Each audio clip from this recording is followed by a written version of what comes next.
എല്ലാവർക്കും നമസ്കാരം.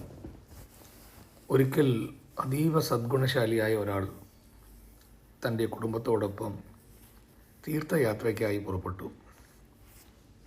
വളരെയധികം ദൂരം സഞ്ചരിച്ച ശേഷം മുഴുവൻ കുടുംബവും കടുത്ത ദാഹത്തിൽ അകപ്പെട്ടു.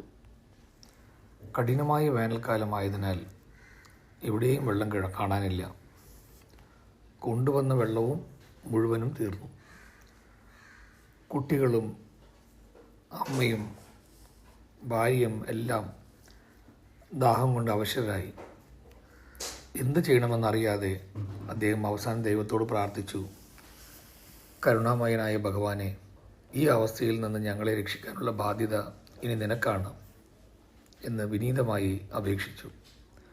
അപ്പോൾ ദൂരത്ത് ധ്യാനത്തിലിരിക്കുന്ന ഒരു മഹർഷിയെ അദ്ദേഹം കണ്ടു. അയാൾ മഹർഷിയുടെ അടുത്തേക്ക് ചെന്ന് തൻ്റെ പ്രശ്നം വിശദീകരിച്ചു. മഹർഷി പറഞ്ഞു, ഇവിടെ നിന്ന് ഏകദേശം 1 മൈൽ ദൂരത്ത് വടക്കോട്ട് ഒഴുകുന്ന ഒരു ചെറു നദിയുണ്ട്. അവിടെ പോയാൽ ദാഹം ശമിപ്പിക്കാം. ഇത് കേട്ട് ആ മനുഷ്യൻ അതിയായി സന്തോഷിച്ചു. മഹർഷിയോട് നന്ദി പറഞ്ഞ് ഭാര്യയെയും അമ്മയും കുട്ടികളെയും അവിടെ തന്നെ കാത്തിരിക്കാനായി പറഞ്ഞ് താൻ ഒറ്റയ്ക്ക് നദിയിലേക്ക് വെള്ളം കൊണ്ടുവരാൻ പോയി. വെള്ളവുമായി മടങ്ങി വരുന്ന വഴിയിൽ ദാഹം കൊണ്ട് വലഞ്ഞിരുന്ന 5 പേരെ അദ്ദേഹം കണ്ടു. അത്യന്തം മതപരനായതുകൊണ്ട് അവരുടെ അവസ്ഥ കണ്ട് സഹിക്കാനാവാതെ തൻ്റെ കൈവശമുള്ള മുഴുവൻ വെള്ളവും അവർക്ക് നൽകി വീണ്ടും നദിയിലേക്ക് തിരിച്ചുപോയി. വീണ്ടും മടങ്ങുമ്പോൾ വെള്ളം തേടി ഓടിയെത്തുന്ന മറ്റു ചിലരെയും കണ്ടു. വീണ്ടും ഒരു ചിന്തയും കൂടാതെ തൻ്റെ വെള്ളം അവർക്കും നൽകി. 3ാമതും വെള്ളവുമായി കുടുംബത്തിൻ്റെ അടുത്തേക്ക് എത്തിയപ്പോൾ അവരെല്ലാവരും കടുത്ത ദാഹത്തിൽ നിലം പതിഞ്ഞ് അവശരായി കിടക്കുകയായിരുന്നു. മുഖത്ത് വെള്ളം തെളിച്ച് ഉണർത്താൻ അദ്ദേഹം ശ്രമിച്ചെങ്കിലും ഫലമുണ്ടായില്ല. അവർ മയക്കത്തിലായിരുന്നു. അതീവ ദുഃഖത്തോടെ അദ്ദേഹം കരഞ്ഞു. നിരാശയിൽ മഹർഷിയുടെ അടുത്തേക്ക് ഓടിപ്പോയി മഹർഷിയുടെ പാദങ്ങളിൽ വീണ് വിലപിച്ച് പറഞ്ഞു, മഹർഷി, എൻ്റെ കുടുംബത്തെ ഇങ്ങനെ വേദനയിലാക്കാൻ ഞാൻ എന്ത് പാപമാണ് ചെയ്തത്?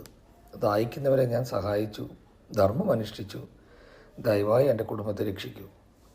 അതിന് മഹർഷി ചോദിച്ചു, നല്ല മനുഷ്യനെ, നീ നദിയിൽ നിന്ന് വെള്ളം കൊണ്ടുവന്ന് വഴിയാത്രക്കാർക്ക് നൽകി. അതിൽ നിനക്ക് എന്താണ് ലഭിച്ചത്?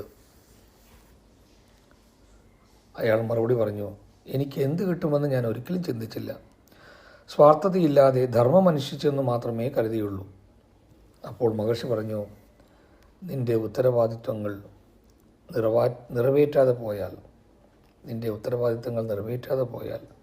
അത്തരമൊരു ധർമ്മത്തിന് എന്ത് മൂല്യമുണ്ട്?